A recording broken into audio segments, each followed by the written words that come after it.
សួស្តីពុកម៉ែបងប្អូនទាំងអស់គ្នាថ្ងៃនេះយើងនាំគ្នាមកធ្វើបង្គាទឹកភ្នែកញ៉ាំទាំងអស់គ្នាអូខេតោះកុំឲ្យខាតពេលយូរមកទស្សនាការធ្វើបង្គាទឹកភ្នែកទាំងអស់គ្នា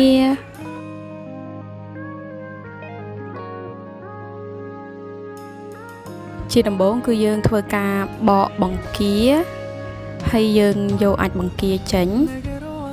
អ្នកទាំងអស់គ្នាអាចធ្វើការបកបង្គាដោយប្រើដៃផ្ទាល់ឬក៏អាចយកកន្ត្រៃកាត់ដូចខ្ញុំក៏បានដែរមានភាពងាយស្រួលគឺយើងចំណេញពេលនៅពេលដែលយើងកាត់ហើយយើងយកអាចវាចេញតែម្ដងគឺស្អាត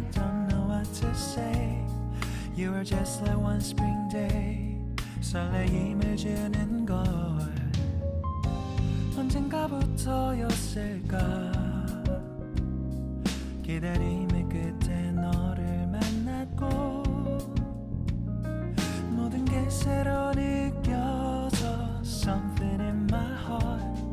이 맘 전하고 싶어 When you ring my valentine Sunny day you make my dream come true បន្ទាប់ពីយើងធ្វើការបកបង្គារួចរាល់ហើយឥឡូវគឺបង្គាហើយការលាងសម្អាតបង្គាបងប្អូនទាំងអស់គ្នាកុំភ្លេចដាក់អំបិលបន្តិចដើម្បីឲ្យយើងលាងបង្គាទៅវាស្អាតល្អហើយវាកាត់ជាតិឆ្អាបសម្រាប់ការលាងបង្គាគឺនាងខ្ញុំធ្វើការលាងបង្គារហូតដល់ទៅ3ទឹកប៉ុន្តែដោយសារតែខ្ញុំដើម្បីកាត់បន្ថយវីដេអូកុំឲ្យវែងពេកគឺខ្ញុំថតឲ្យបងប្អូនមើលបានតែប៉ុណ្្នឹង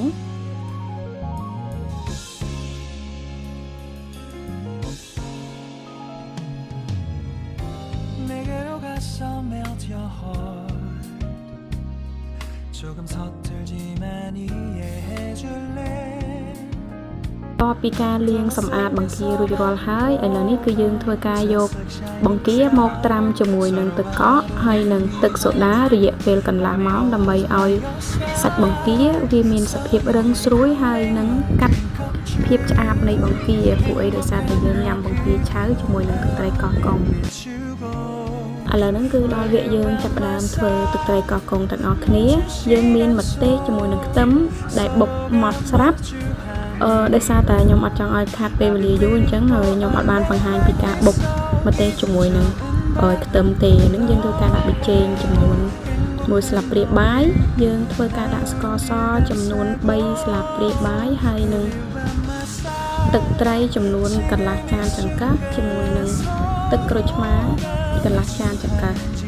យើងធ្វើការកូរទឹកត្រីកោះកុងរបស់យើងឲ្យសព្វចូលគ្រឿងគ្នាអស់ហើយយើងធ្វើការភ្លក់បងប្អូនអាចធ្វើការភ្លក់ឲ្យដាក់រសជាតិទៅតាមចំណង់ចំណូលចិត្តរបស់បងប្អូនទាំងអស់គ្នាអានេះគឺជារសជាតិរបស់ខ្ញុំគឺរសជាតិរៀងដិតប្រៃផ្អែមជូរហើយហឹរពីយើងធ្វើការលាយទឹកត្រីកោះកុងរួចរាល់ហើយយើងធ្វើការលាងសម្អាតបន្លែហើយយើងរៀបចំដាក់នៅក្នុងចានបន្លែគឺខ្ញុំញ៉ាំជាមួយនឹងសាឡាត់ស្រួយហើយនឹងត្រសក់ខ្ញុំរើសយកត្រសក់ដែលរៀងតូចខ្ចីហើយខ្ញុំដាក់ត្រាំជាមួយនឹងទឹកកកប្រហែលជា10ទៅ15នាទីដើម្បីឲ្យត្រសក់វាមានសភាពស្រួយហើយត្រជាក់ឆ្ងាញ់អូនក៏អាចធ្វើការញ៉ាំជាមួយនឹងបន្លែផ្សេងដូចជាម្រះដូចជា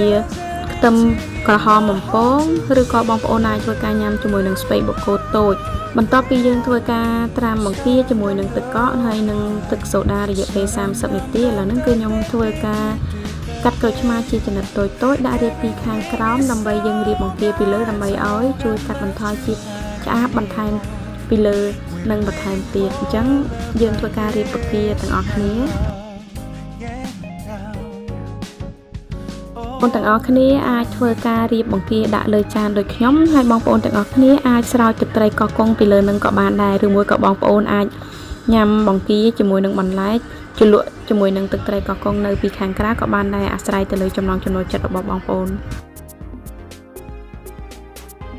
ឥឡូវនេះបង្គាទឹកភ្នែករបស់យើងគឺបានរួចរាល់ហើយអញ្ចឹងបងប្អូនទាំងអស់គ្នាអរគុណសម្រាប់ការតាមដានទស្សនាតាំងពីដើមរហូតដល់ចប់សូមកុំភ្លេចជួយ Subscribe ឆានែលរបស់នាងខ្ញុំម្នាក់មួយផងដើម្បីទទួលបានវីដេអូថ្មីបន្ថែម